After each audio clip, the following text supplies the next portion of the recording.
ஐயா உனக்கு உனக்கு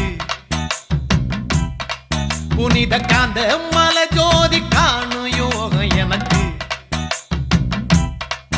கட்டி சூடம் ஊதுவத்தி ஐயா உனக்கு உனக்கு உனக்கு புனித காந்த மலை ஜோதி காணும் யோகம் எனக்கு எனக்கு கெட்டடுக்கு மாளிகையோ பொன்பொருளோ எதுக்கு கெட்டரோடும் துட்டரோடும் வாழ வேண்டி இருக்கு காலடியை சேர்ந்து புட்டா போதும் ஐயா எனக்கு